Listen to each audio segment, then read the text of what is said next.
Bonjour mesdames et messieurs, merci de nous recevoir encore chez vous pour ce nouveau numéro de votre émission sur YouTube Sur la chaise.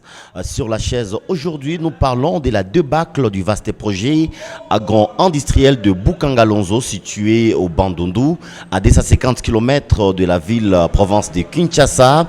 Et pour en parler, nous recevons aujourd'hui le coordonnateur ici au Nord Kivu de la dynamique Génération Consciente, Johnson Ishara Boutaragaza, nous disons bienvenue sur ce plateau. Merci beaucoup et je remercie également la rédaction de Volcan News de nous avoir associés à cette émission sur la table, donc, et tous les téléspectateurs qui nous suivent. Et sur la chaise avec vous, Johnson Ishara, nous parlons de la débâcle du vaste projet agro-industriel de Bukangalonzo. L'ex-premier ministre Matata Ponyo Mapon est présenté par l'inspection générale de finances comme auteur intellectuel des détournements, et pour ne pas parler de détournements, peut-être la débâcle de ce vaste projet agro-industriel. Quelle est votre analyse? Bon, mon analyse d'abord, c'est que quand on parle des auteurs intellectuels, c'est qu'il faut quand même qu'on arrive aussi à nous dire qui sont les intellectuels matériels. Donc, mais au-delà de tout ça, être auteur intellectuel veut tout simplement dire qu'il y a des éléments qui ne sont pas réunis. Et que nous pensons qu'il faut rester d'abord cohérent dans ce qu'on dit. On ne peut pas dire une chose et son contraire au même moment. Tout ce que nous savons, nous aimons, nous voulons que notre pays soit un pays où la justice dit son mot. L'état des droits. L'état des droits, dans son sens en tout cas normal, pas dans un sens figuré. Mais on ne veut pas également qu'on puisse prendre cet aspect d'état de droit comme un aspect de rendement de compte entre les individus. Tout ce que nous savons, je suis économiste de formation, le professeur Matata Ponyo qui était Premier ministre à l'époque, il ne gérait pas au quotidien le projet. C'est qu'il faut d'abord savoir que, en tant que Premier ministre, on est là pour faire le suivi de ce qui se passe. Il y a des ministères sectoriels qui gèrent maintenant les affaires courantes. Ce qui veut dire que dans le projet Bukangalonzo, j'aurais bien voulu, autant on veut que Matata soit là, autant le ministère de l'Agriculture de l'époque devrait être là, autant le ministère des Finances devrait être là, le ministère de portefeuille, et moi, la personne plus ciblée, ça devrait être le ministère des tutelles. Ça devient comme une chasse à l'homme. C'est une chasse à l'homme pratiquement. Parce que quand je vois la façon dont Lumumba a été traité à son époque, il a été mal compris. On l'a traité de tous les mots. Et malheureusement, on a monté ses compatriotes pour en finir. Si nous pouvons parler de Mamadou Ndala, avec tout le travail qu'il a fait, mais quand on a monté des procès sur son assassinat, on en semblait changer la donne pour le montrer comme si c'était un monsieur à tout faire, c'était un détourneur. On a oublié l'autre dimension, sans parler du projet des 100 jours où Vital Kamerhe, il faut l'avouer, c'est un jeune Congolais en économie qui a voulu mettre pendant quelques jours un pays sur la voie d'émergence et que sans gouvernement, mais il faut quand même avancer. Voilà ce qu'on l'a infligé. Je suis tout à fait d'accord qu'il faut que nous soyons dans un état de droit, mais l'état des droits ne devrait pas nous amener vers un état des rendements de compte où les acteurs politiques pensent qu'au pouvoir à conserver et ne pas penser sur la destinée du pays. Et tout c'est ce qu'on voit. Vous venez de l'évoquer tout à l'heure, vous êtes économiste de formation. Comment ça peut se comprendre? On a loué 285 millions de dollars, mais l'IGF nous sort des documents que seulement 8 millions de dollars ont été utilisés pour ces projets. Donc, 205 millions de dollars se sont volatilisés. Comment on peut comprendre ça? Alors, je pense qu'il y a d'abord, je vais commencer par l'IGF elle-même, la façon dont elle fonctionne, ça inquiète plus d'un Congolais. Parce qu'en réalité, l'IGF, traditionnellement, était attaché au ministère des Finances. Mais aujourd'hui, on apprend, malheureusement, que c'est un service attaché aujourd'hui à la présidence. Ça, c'est d'un 1. De 2, l'IGF a oublié une chose. À moins qu'ils ont oublié à creuser certains aspects. Le projet Bukangalonzo, c'était un projet à long terme. Mais à court terme, il y avait déjà des avancées. Et c'était un partenariat public-privé. Africom qui avait ce part, le gouvernement congolais qui avait également ce part. Et dans le temps, je vis même l'audit qui a été effectué par une entreprise, en tout cas une maison de consultance française, accompagnée par une maison africaine, où ils ont été d'accord que les premiers décaissements à l'avènement des Matata ont été effectués. Et vous devez le savoir qu'après le décaissement de la première tranche quand Matata était encore Premier ministre, est arrivé même à la production de la première farine qui a été consommée à Kinshasa. Alors, dans un projet public-privé, ce qui veut dire que le gouvernement congolais donne sa part et l'Africom donne sa part. Alors, la deuxième phase de ce projet, justement, c'est avec la tension politique où Matata Mponyo n'était plus. Il avait déjà démissionné. Il y a maintenant l'avènement de Bruno Tshibala.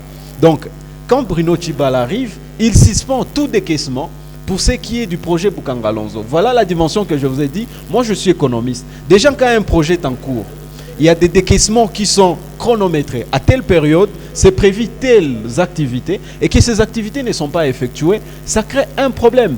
Africom, de son côté, a essayé de décaisser sec. En tout cas, il pouvait, mais du côté gouvernement, ça n'arrive pas. Alors, s'il faut parler de la débâcle du projet, est-ce qu'il faut pointer la personne qui a initié et qui a veillé à son démarrage? Actuellement, moi je pense que dans le projet Bukanga Lonzo, il faut être cohérent avec ce qu'on veut et ce qu'on dit.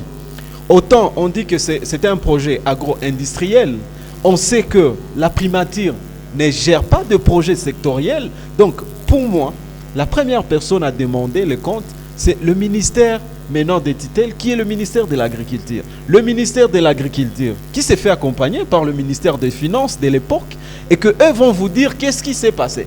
Mais quand on s'acharne à un monsieur qui a donné tout son temps, qui a initié un projet, je vais vous dire que le projet Bukanga Lonzo a commencé dans la partie ouest, mais ça devrait être 8 parcs agro-industriels.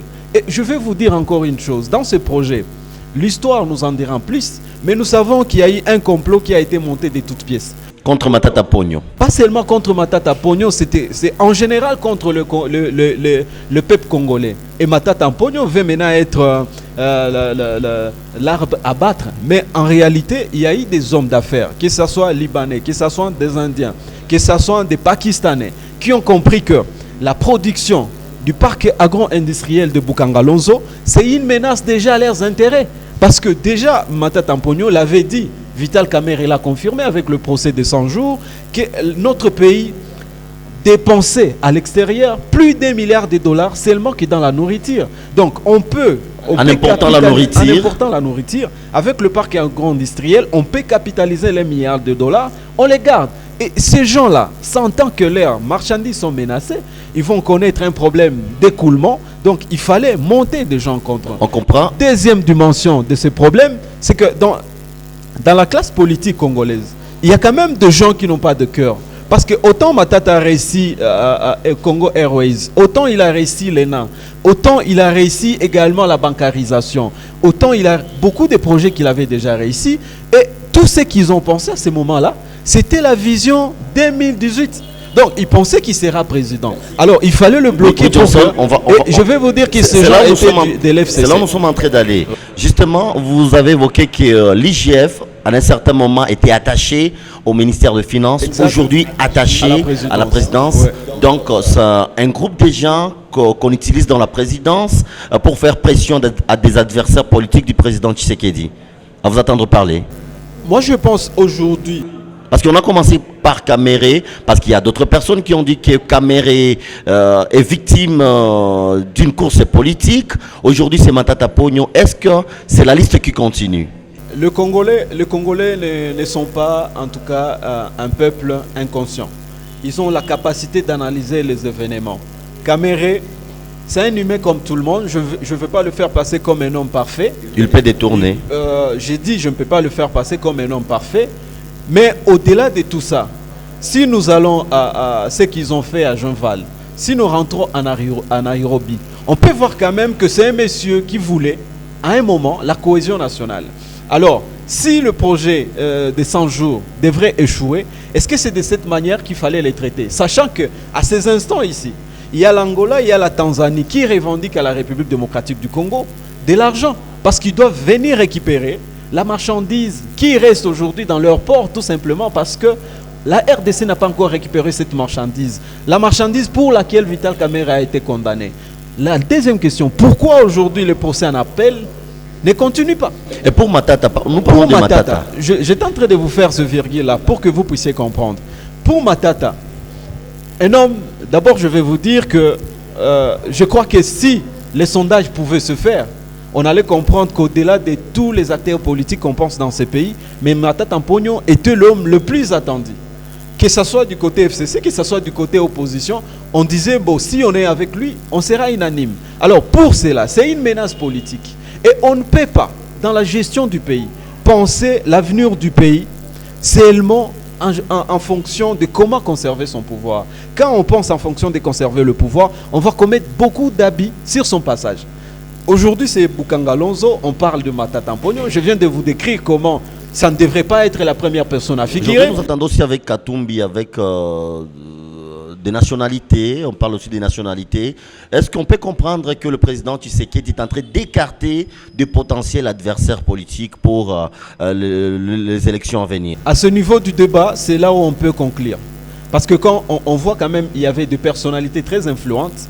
On peut parler des Camérés qui, avec les accords de Nairobi, ils étaient d'accord que la prochaine présidence, c'est l'autre. Alors déjà, avec un jugement, condamnation, donc il n'est plus présidentiable. Et là, le coup a marché. La deuxième personnalité, Matata Mponyo, qui est également l'homme influent, qui a eu à gérer pendant 5 ans la primature, avec une vision, un bilan aujourd'hui que chaque Congolais sait que si chaque les 15, les fonctionnaires de l'État étaient payés, c'était avec Matata. Et avec cet homme-là, c'était déjà une menace politique. Alors avec Katumbi, vous avez vu les acharnements auxquels Katumbi a bénéficié pendant la période de Kabila, tout simplement quand il est parti à l'opposition. On a vu des procès du jamais vu, où même la personne qui signe la condamnation fuit tout simplement parce que c'était contre sa propre volonté et c'était contre également la déontologie. Est-ce que nous allons continuer à vivre la même histoire? Non, l'histoire ne devrait pas se répéter dans notre pays. Dans ces contextes, après Kabila égal, parce qu'on a vu Kabila aussi poursuivre ses adversaires politiques, aujourd'hui, est-ce que ça se répète? Parce que si vous comprenez ce que Matata a dit, je vais revenir au pays pour affronter cette justice politiquement instrumentalisée. Ça vous dit. Et puis Matata Mponyo n'est pas n'importe qui. Il a été Premier ministre de ce pays et on ne devrait pas prendre ses propos à la légère. Je été étonné de voir que ce soit l'IGF qui réagit dans toute agitation sur le propos de ceux qu'eux pensent qu'ils ont fini les enquêtes. Mais s'ils ont fini les enquêtes, pourquoi ils peuvent encore s'agiter? Ils devraient maintenant laisser à la justice de poursuivre. Et Matata, c'est un homme libre. Il doit dire, je reviens pour affronter la justice. C'est ça les grands esprits. On ne doit pas fuir son pays. Il revient, qu'on lui condamne, qu'on lui dise de quoi on lui reproche. Mais et nous serons là, en tout cas, en train encore de voir. J'espère qu'on va nous éviter les scénarios de 100 jours. Parce que c'est qu'on doit savoir, le peuple congolais, le procès de 100 jours a été télévisé et c'était très ridicule pour toute la nation, pour qu'on puisse se rendre compte qu'il y a des conseillers du président de la République qui ne reconnaissent même pas que c'est les directeurs de cabinet et leur chef direct. Donc c'était une honte à la nation. J'espère que avec tous ces jeux qui sont en train de se jouer, suite à l'ivresse du pouvoir, on devrait nous éviter ce genre d'événements ridicules. Un sénateur, il jouit, un ancien premier ministre, il jouit des présomptions d'innocence, mais quand l'IGF déjà donne son rapport, semble confirmer des faits. Il a détourné autant de millions. Et puis la justice qui demande qu'on puisse lever l'immunité parlementaire à Matata Mponyo pour qu'il réponde de ses actes. Le Sénat est indépendant. Il peut arriver que le Sénat refuse. Et moi, je pense qu'on va voir à ce niveau quel est le degré de sagesse de Batu Lukwebo. Parce que si cela passe, alors on va comprendre que le départ d'Alexis Thambwe Mamba, c'était pour préparer tout ce genre de coups. Parce que je suis rassuré que tout ce qui y a comme révocation, destitution de gouverneurs, je ne sais pas, remaniement, il y a toujours une machine qui est en train de vouloir se mettre en place. Mais cette machine ne doit pas être pour étouffer les ambitions des autres. Je suis d'accord qu'en tant que chef de l'État, on doit être à mesure de faire passer sa vision. Mais cette vision doit être dans le sens de faire avancer le pays, pas de faire des rendements de compte. Et moi, en tant que jeune du Nord Kivu, des procès auxquels moi j'attends pendant cette période. Parce que notre province a connu beaucoup de massacres, beaucoup de tueries, beaucoup de trahisons dans l'armée. Qu'on nous dise, avec tout ce qui s'est passé dans notre province par exemple, qui doivent répondre. On ne peut pas admettre qu'un général qui a été hier dans la forêt, qui a tué nos frères, nos sœurs, aujourd'hui, au nom de la paix, il est gracié, il devient maintenant général Mais peut-être FARDC. il ne représente pas Non, mais il a un tué. blocage pour le président de la République. Il a tué nos compatriotes pour la paix. Il devient général de nos armées. Alors, un citoyen, tout simplement parce qu'il a des ambitions politiques, il n'a tué personne. Mais On l'acquise Johnson, de tout le monde. Johnson, s'il vous plaît, est-ce qu'on peut comprendre parce que c'est seulement Caméré ou bien Matata Pognon, ils ne doivent pas être poursuivis en justice parce que ce sont de personnalités hautement placées ici en République démocratique du Congo? Non, nul ne décide de la loi. L'état des droits, pour vous, ça ne vous dit rien. Lorsqu'il s'agit des Matata Pognon, ça devient de l'acharnement. Lorsqu'il s'agit de Caméré, acharnement. Donc vous attendez à ces petits messieurs qu'on doit seulement traîner parce que pour dire que la justice est en train de faire son travail. Non, je vais vous dire que nul n'est au-dessus de la loi. Que ce soit Caméré, que ce soit Matata, que ce soit le président de la République lui-même, parce que c'est prévu par la Constitution. Je vais vous dire un tout petit peu comment moi j'ai vécu la même justice. J'ai été condamné 16 mois de prison. Justement par un jugement par défaut. Jamais invité à la justice, jamais être contacté même au téléphone, mais j'ai été jugé, condamné. Par influence. Par influence, tout simplement parce qu'il y avait des dossiers qui pesaient en province et j'ai pris le courage de briser le silence et de dire ce qui ne marchait pas. J'ai été traité de tout ça. Donc je comprends facilement que les autres compatriotes peuvent en bénéficier de ce genre d'acharnement. S'il y a des clartés, pourquoi on peut s'agiter? On l'invite, on les laisse poursuivre la procédure normale, mais qu'on ne soit pas comme si on est en train de vouloir salir la réputation des messieurs qui doit quand même jouer de sa dignité, qui doit jouir de sa dignité. Nous sommes en train d'aller vers la fin de cette émission. Johnson Ishara, dites-nous, l'IGF ne fait pas bien son travail jusque-là? D'abord, le premier niveau où je ne comprends pas, s'il y a des personnes qui sont suffisamment informées que moi, peut-être qu'ils peuvent aussi m'éclaircir. L'IGF fait les enquêtes. Après avoir mené les enquêtes, en réalité, l'IGF ne devrait pas balancer sur le média, sur les réseaux sociaux, les résultats des enquêtes. L'IGF remet au parquet du populisme, hein? les rapports des enquêtes et le parquet de pouvoir maintenant apprécier. Est-ce que ça, c'est un dossier qu'on peut suivre? Le parquet approfondit. Mais ce que je constate aujourd'hui, l'IGF fait des enquêtes, directement après les enquêtes, les médias, les réseaux sociaux. Donc c'est une façon de discréditer la personne elle-même qui jouit encore de la présomption d'innocence. Donc on ne peut pas se permettre directement d'accuser quelqu'un d'être détourné. Et pourtant, on n'a pas ce pouvoir-là. C'est le tribunal qui juge si vous êtes détourné ou pas. Moi encore, le parquet ne peut même pas dire que vous êtes détourné. On vous invite pour vous faire voir sur quoi on vous accuse. Moi aujourd'hui, l'IGF, maintenant c'est fait un gendarme avec couteau double machette. Et ça va marcher comment? Il fait des enquêtes, il donne les résultats aux médias, il juge et il réagit. Ça commence maintenant à être comme si c'est un rendez-vous. Des communications, du dossier, je ne sais pas, par-ci, par-là. Mais nous savons que dans tout ça, il y a des personnes qu'on aimerait voir. Qu'on nous dise, Tchibala, ce n'est pas parce qu'il est venu de l'IDPS qu'il doit quand même l'écarter.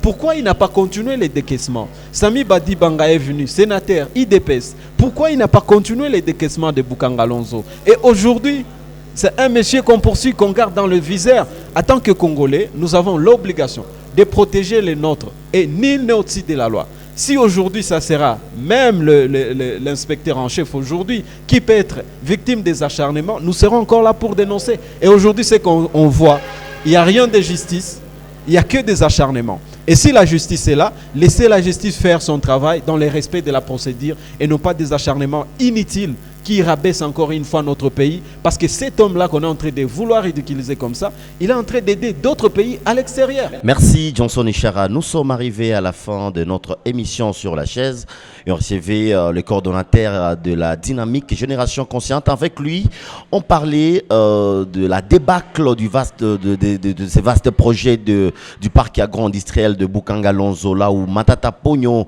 a fait, il est en train d'être poursuivi en justice pour détournement selon l'inspection générale de finances. Et on parlait avec Johnson Ishara. Mesdames et messieurs, partagez ces vidéos, aimez et visualisez avec vos amis. On se retrouve à la prochaine.